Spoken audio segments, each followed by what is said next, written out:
I'm going to begin the recording now so that some of your fellow principals can view this and listen to this at a later date. So it's really great to be here. Just a quick little history before we begin. This webinar was out of request for with our recent professional development directors in helping to support you as principals as we are using number talks in our classrooms to kind of put it into perspective, to give you some historical background to it and how some practical suggestions for supporting your teachers. I'm going to right now place, I'm going to mute everyone just so that we don't get feedback, but we can unmute. If you have a microphone, you can ask questions, or as always, you can type questions into the chat feature, and we will respond to those in a timely fashion in an appropriate time or towards the end of the webinar. I expect this to be about 20-25 minutes, but I will also stay around to answer questions as we move forward. So let's begin. Okay, during this webinar, we really have two main goals. One of them is to provide a brief background on number talks, as well as providing you with some practical strategies for supporting the classroom teachers in your school, or in the case of a coach, those whom you are working with on a daily basis. So let's give a little bit of an historical perspective here. I was introduced, this is Lynn Baker, even though it says Tracy on Dalton on the screen. It's because Head Start allows us to use their system as a partnership. So this is Lynn. So I was introduced to the idea of number talks in 2010 at the National Council of Supervisors of Mathematics, their annual meeting. You know, as a classroom teacher, I'd used mental math in my classroom, but the tasks were not purposefully crafted to develop an understanding of mathematical concepts. That I frequently would think, oh, what two numbers can we add together? And I'd put them together. You know, I'd throw them out there for students to solve. Or what can we multiply? And I would throw something out there. But never did I really have that idea of purposefully crafting a problem. So this idea of purposefully designing problems was a new concept to me. And so that's that idea here. So number talks are short, purposefully designed conversations focused on understanding number and mental computation. So number talks, just right off the bat, are not intended to replace current instruction in mathematics. Its purpose is to augment mathematics instruction by providing a structure for mental computation. Now, most of my work with this strategy of having conversation around numbers, frequently called number talk, is based on the book Number Talks, Helping Children Build Mental Math and Computation Strategies by Sherry Parrish. Now, over the past few years, since 2010, there have been numerous trainings on number talks around the state. And even though the book is not required for implementing this strategy of talking about numbers, it does support teachers, but by providing them over 850 purposefully designed number talks for kindergarten through 5th grade. There's also a video and a professional development support within the book. There is no required training for number talk, for implementing number talks. So it's not like I have to go to the training prior to using number talks in my classroom. But training may support, or professional development may support teachers, but a motivated teacher has all the resources he or she needs to begin implementing number talks. When I first received the book, I gave it to a friend of mine, and I said, here, read it, try it out, tell me what you think. And she just really fell in love with this idea of talking about numbers and can tell me story upon story. And after 3 years, continues to tell me stories of her students and how they interact with numbers. So I think that is important for us to know. We also need to realize there are additional resources out there that are available by other publishers and authors and websites on the internet. And it's really this idea of talking about numbers. So you can also find those resources online also. I tend to equate number talks with the strategy that we've used in English language arts, kind of like see, think, wonder. It's not the same thing, but it's that strategy that can go across grade levels that really truly helps students develop an understanding of mathematics. Now, in this day and time, when our time is so valuable in the classroom, we really need to make sure that what I'm doing supports students' understanding of the standards. With our next generation standards, we say they are more focused. So if I go in a different direction than the standards are going in, I've actually expanded, not focused my instruction. So when we look at why number talks, one of them is that it supports the development of concepts within the West Virginia Next Generation Standards. Now, I will not make the claim that it teaches everything a child needs to know about the standards, but I can make the claim that it supports the development of student understanding, especially in the area of number and operations. It also supports the key shifts within the next generation CSOs. In particularly, I'm thinking about rigor, where rigor has conceptual understanding, fluency, and application in equal parts. So I really see number talks supporting developing that conceptual understanding and fluency. In the younger grades, we're creating that visibleness so they can visualize numbers. In other grades, if students are using them in their head, they are probably using strategies that include place value strategies and how numbers work together and understanding our number system. So it develops that conceptual understanding. I will not go as far as to say that it really supports application in the way that it's described here. We can go that direction later. I kind of created this other idea, which we can talk about in a later session, where I've kind of talked about problem talks, which takes this idea of talking about problems into that application piece. And the other piece that it supports, it really encourages students to engage in the standards for mathematical practice. And that is a part that will transform our instruction. And so students are trying to use patterns. They're trying to make sense of the mathematics. They're communicating their understanding. They're making an argument for their case. They're defending the way they solve the problems. And this is all a part of the standard for mathematical practice. So it does have a reason. So it is, it can be a valuable strategy that can develop student understanding. And as I go across the state, I get anecdotal notes and comments from teachers that talking about how this has impacted their classroom. So really a number talk has 5 components of it. And really some of them can actually then move into other realms of the classroom. So the first one is the classroom environment and community. It develops that of being a supportive piece and being able to listen to others, being able to discuss. So this idea of an environment and a community that allows for this freedom to make a mistake, so to speak. I still am awed on the video that's with this. There's a little second grader that raises her hand and tells her teacher, I want to defend my answer so I can figure out what I did wrong. And I look at that and I'm thinking, my, that teacher's created an environment where that student feels safe. So this idea of creating this type of environment then becomes not only limited to mathematics, but it extends to other times during the day. And students begin to transfer these pieces into their daily instruction. This idea of being respectful translates into other areas. We also look at classroom discussions.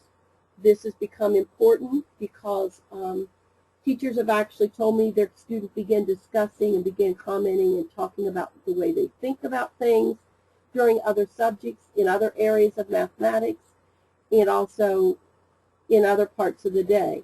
So this idea of having a group discussion, a classroom discussion, also impacts other areas, so it adds value. The teacher's role is that of a facilitator. I think sometimes Teachers get they're stepping out of their comfort zone because they're not able to control what students say. So students may come up with a different way to solve that problem, and that teacher may or may not be sure that it's really, quote, mathematically correct, or it's a way that she's thought of differently. So as I look at that piece, a friend of mine will frequently say, let me think about that and get back with you if she's not sure if their strategy is one that is correct. There have been times I get phone calls or emails from teachers saying, what about this? And that way she's still honoring the work that the student's doing. That role of mental math also is a skill that will transfer to other areas, but it's getting kids to think about mathematics. When I went to school, we didn't think about mental math solving problems in our head. And frequently, if I'm going into a classroom where this is new, especially when I get to 4th and 5th grade, kids start doing that algorithm in their head, and they'll tell me, well, I crossed the number out, I carried a number. So they basically are visualizing the process that they use on a daily basis, not necessarily using the idea of our numbers and how they go together to solve them. So their mental math is an important piece of our number talk time. And there's also that purposeful conversation about problems. So it's designed there. It helps students to develop number sense, and it helps them to begin to understand how numbers work together. Students who do well in mathematics have a sense of numbers. They play with numbers in their heads. So if we can get kids to play with numbers and try things out, it will impact them on a daily basis. So the benefits of sharing and discussing computational strategies, which is this idea that students have. Students are able to learn mathematics in a social setting. For instance, I can listen to an individual share how they solved a problem, and I'm able to develop that understanding by listening to them, talking with them, and maybe not going back through all the steps they had to go to get to that understanding. So mathematics needs to be learned in a social setting. During this time, students are able to clarify their own thinking. So they are able to clarify what they need. Can they communicate it to someone else? A number talks provides a safe environment for students to test their ideas. Students are able to learn from one another. They may ponder a strategy that they had not thought of and then try it out on a similar problem. This is why I encourage number talks to be scheduled when all students are able to participate. Small group number talks may be scheduled for intervention, but I recommend that this be in addition to the class number talks. Teacher after teacher has shared how students who have an IEP have benefited from participating in the class number talks. Students in the intermediate grades may frequently try to one-up each other. They come up with the most convoluted strategy that are mathematically correct for solving a problem. And this really demonstrates the flexibility a student has to work with numbers. It's building that idea of working with numbers flexibly. When solving application problems, they will frequently choose a more efficient method. So allow them to be flexible during number talks, and then look and see what strategy do they gravitate towards when they're solving problems during other times of the day. The materials needed for number talks are actually very limited. They're inexpensive. If a teacher takes the time the first year they use number talks to create and organize cards, a limited amount of time is needed subsequent years. Some teachers have created documents that are able to be used on interactive whiteboards, and either method is appropriate. These visuals, especially with K1, help students develop mental images. And if actual cards are made for K1, they could be placed in a student center. I've seen pictures of kindergarten students conducting their own number talks during center time. They arrange the chairs, they decide on who's going to be the teacher, they go through all of the strategies that they've talked during that time.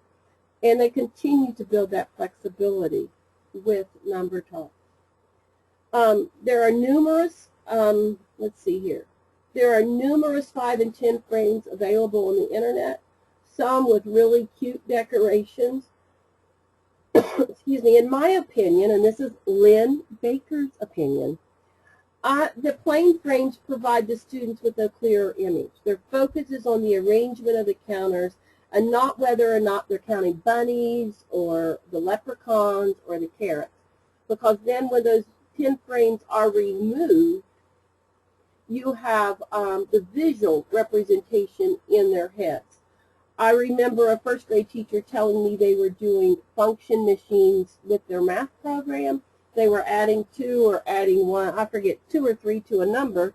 The teacher had put out her reckon racks, her counters, and all these other things. And she asked, and the students were just writing the answers down, and they were correct, and they were doing it very efficiently. And she asked them if they needed to use any of these manipulatives that she placed on the table. And the innocent young man looked up at her and put his finger to his head and tapped it and said, "If you do number talks, it's up here." So they have that visualness of numbers because she had taken the time with 5 frames and 10 frames to develop that understanding. Now, I put a picture of a reckon rack on this slide. This is one teachers have made. Some people have already purchased reckon racks. It doesn't matter. However, they can really be made inexpensively using craft foam and pony beads. And I've included a picture here. There's 2 sets of 10 beads using 2 colors. You traditionally will see red and white when they're purchased, but when kids make them, a lot of times they choose their own 2 colors. Notice there's 5 red beads above 5 red beads, 5 white beads above 5 white beads, so they get the idea of what does 5 look like and what does 10 look like. The formation helps students to see this without counting. So for basically about $10 is what I used a couple summers ago, an entire class set could be constructed, as well as one to send home for parents to use with their kindergartners. This could even be done on a parent night. Parents could create them for home and school, and teachers could conduct a demonstration as to how parents could use these at home. And then suggestions for use may also be included in newsletters throughout the day, throughout the year, because parents are always wanting to help kids, and what can we do? And so this would give them something tangible they can touch, and also listening, telling them what to listen for, and working with kids that way. Some teachers have made a huge rubric out of melamine board and larger macrame beads. And so that's a big board that she can use to demonstrate with. Your creativity is really only your limitation there as far as size and use of. But it's a great way for kids to visualize numbers and be able to move them. And really, this is about the only materials that are needed in the way I've seen number talks being implemented. So I think one of the key pieces here, we've had a lot of discussions here of the Office of Early Learning and the direction that we need to go. And one of them is really how can we help support you as an administrator or as a coach when we place things in classrooms or encourage teachers. And so this is the part where how can you support our classroom teachers with this? So really the first thing I would say is to be visible during number talks. I don't mean doing formal evaluations or even formal walkthroughs, but be visible and support and provide teachers with that piece. Listen to what the students are saying, and you then be able to hear their talk. I know sometimes that's the part principals can really sit back and enjoy the day and listen to their students develop that understanding. It's a sense of pride for everyone when they can hear what their students say. Another one is to provide time for teachers to collaboratively develop an understanding of this and time to plan. I worked with one school, and there was a couple grade levels that had grade level team meetings every other week. They planned their number talks for the next 2 weeks. They were like, okay, then they would come back and talk about what their kids said and decide what is the next direction to go. So teachers were able to reflect on students within their classroom and decide what to go next. It's not necessary to do every number talk. You know, teachers have gotten the book, and there's like a lot of number talks in a given grade level. It's not necessary to do every one. However, I really encourage teachers to allow enough time for students to develop an understanding. As an adult, we may already have an understanding of, say, 3, but students need more than one exposure to the number 3. However, they may not need 18 of the various number talks related to 3. So teachers may choose an assortment of talks using dot cards, 5 frames, rec and recs to develop that understanding of 3. And then they might come back and pick them up, the ones they skipped, for a day of review. But if the kids have a good grasp of that one, they can move forward and then listen to see if they're able to use it.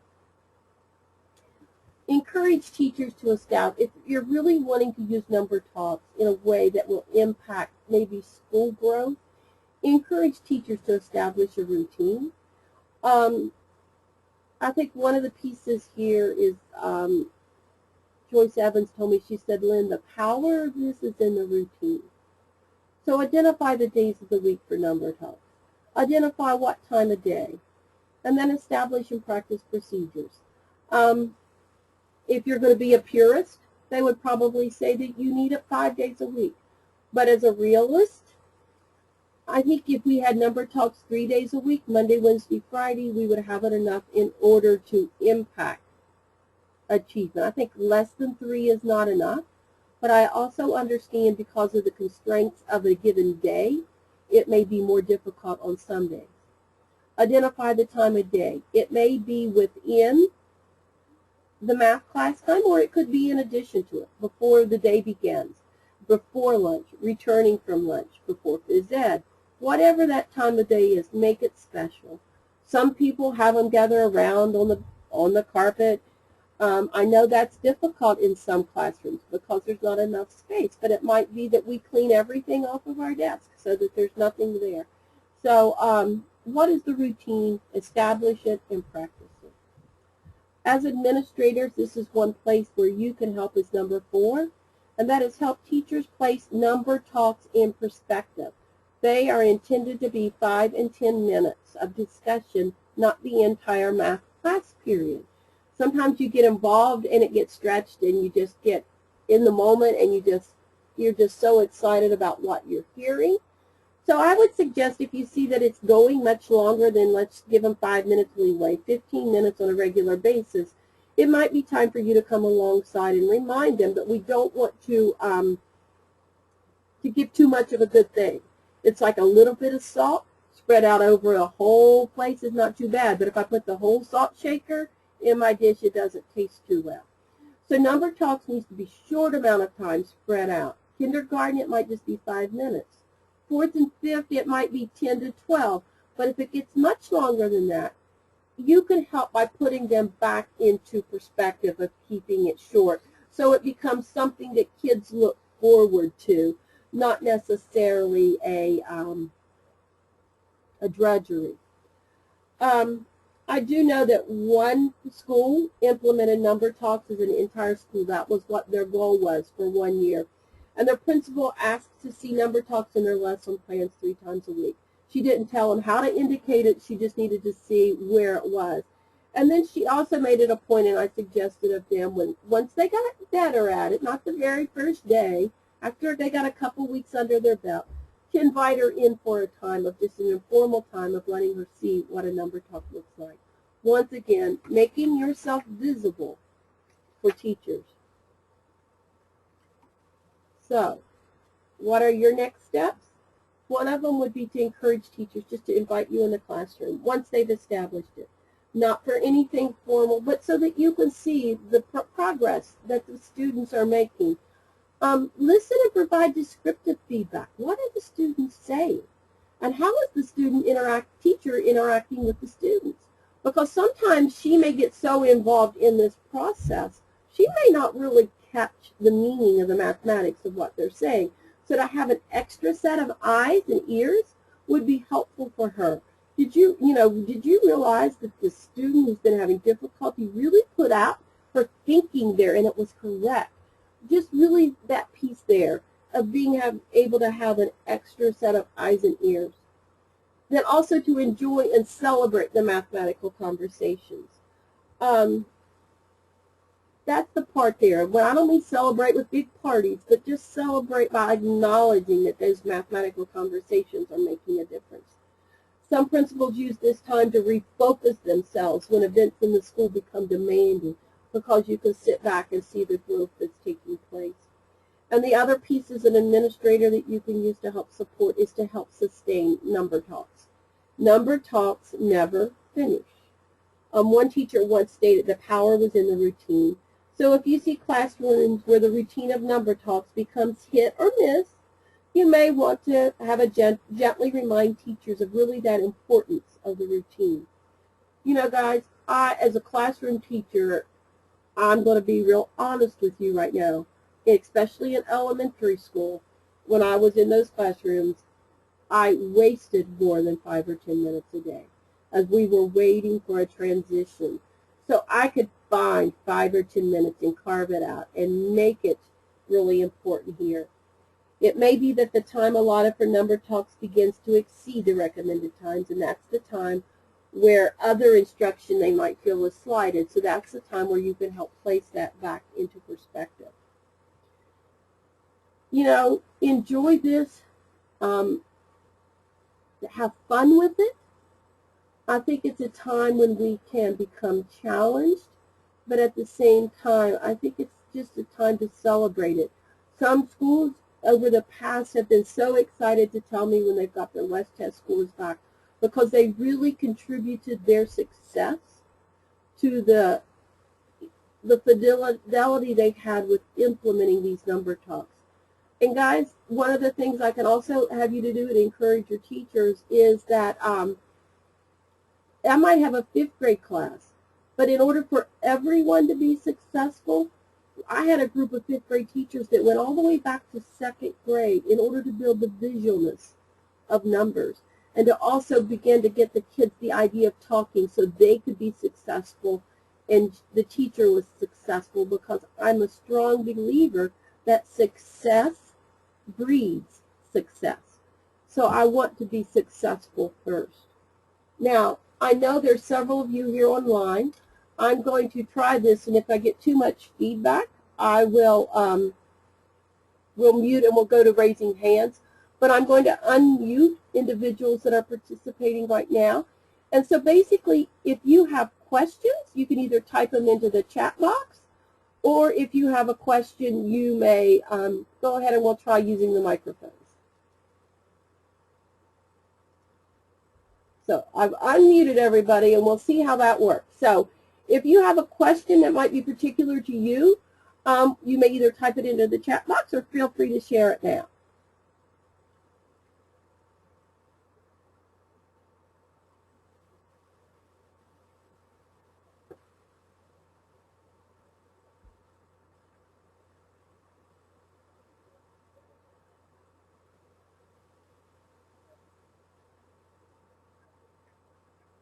Okay, this seems to be a quiet group. One of the things is that, you know, talk with your RESA professional development directors. If there are supports that you need, your RESA professional development directors, we meet with them on a regular basis. So talk with them concerning the supports that you need in order to work with number talks, or that your teachers would need. And we're frequently working with them in order to support your teachers. It is difficult, you know, where's one of me right now. We hope to, our new English Language Arts Coordinator, we will introduce to you within the next week. She will be on staff next week. And so we'll go from there. I do have a, all training for teachers come from RESA. This is from Joe. Right now, that is who we are working with, but that doesn't mean necessarily that you're not free to contact me, but we'll see what we can do to work with the RESAs. I frequently will come, and RESAs will help facilitate that conversation, but at the same time, we're working to make it a regional piece so that we can continue to build our system. So please, you can contact me. I can work with, you know, schools more through a webinar type or Polycom type piece. Versus actually being at an individual school face-to-face. But we are also working, I know I'm going out to RESA 8. So Joyce Ashworth is the point person for that one. So I'm going to be there for a couple days.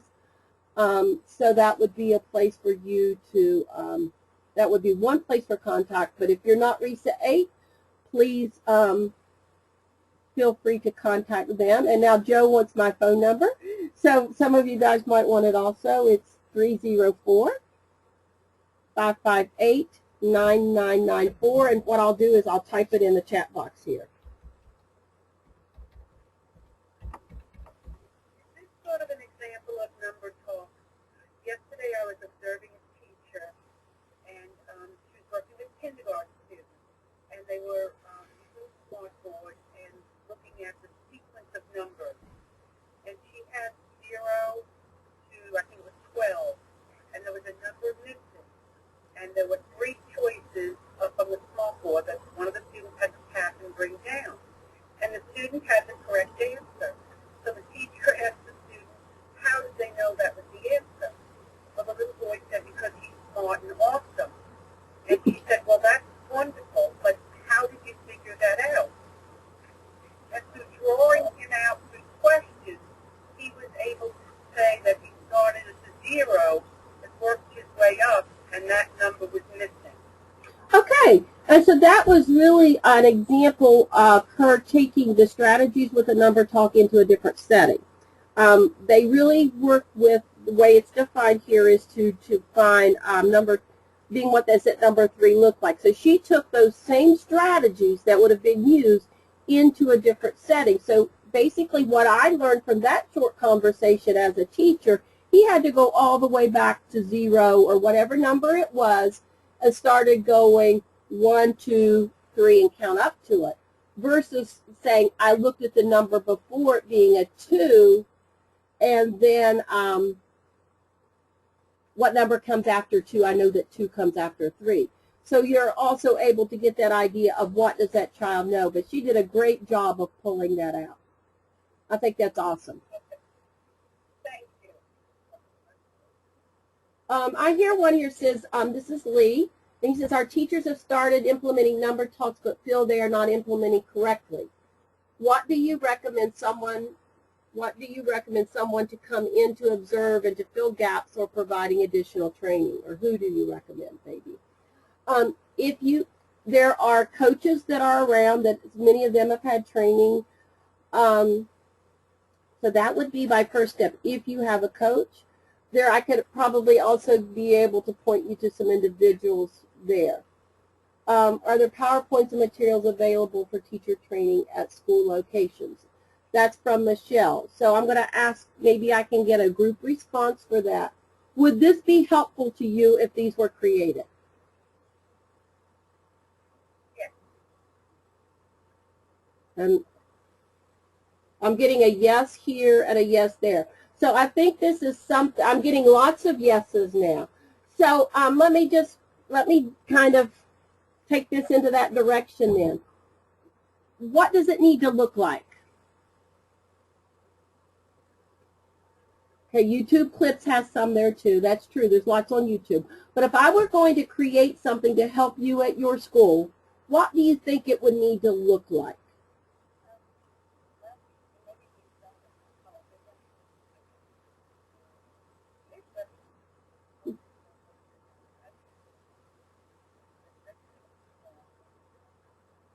Okay, let me just toss some things out. Okay, modeling lesson for implementation, how to get started, etc. So maybe if I could get some videos that I could embed into some things. There is the DVD with the book, and I think we have some that we videotaped around the state that are willing to share their videos with, and we have permissions to. We could create some discussion and some planning guides, and possibly some voiceover short videos that they could use and go with that piece there and encouragement. I could also, as far as with the school goes, we can work through Skype, and we could have conversations with your teachers. If you have a day, we could very well do a Skype conversation back and forth, and that would be a way to submit it. Yeah, Julie, I really do like the DVDs in the book. It gives a great way for modeling. Um, Guys, and I think the one thing that we are so afraid of is doing it wrong. And I think the longer we do something, the better our conversations get. And so I know a friend of mine, when she first showed, this was 4th and 5th grade, she showed the video to her 4th and 5th grade class, and they swore that the kids on the video were from a private school because they couldn't talk like that. And it's actually a Title I school in Alabama, for your information. And she actually, after a few months, she videotaped her students using Number Talks and then showed it back to them. And they were really amazed at how their conversations had begun to mirror the conversations in the video. So I will look at, over the next few weeks, of maybe creating some things and getting them out to you for your opinions to see if this helps or hinders. I will make myself available to your staff, especially through Skype, if we wanted to have some conversations along that line and with some support. So that would be something that we could do. Sometimes it helps there to see that face. Let me see if there's anything else here.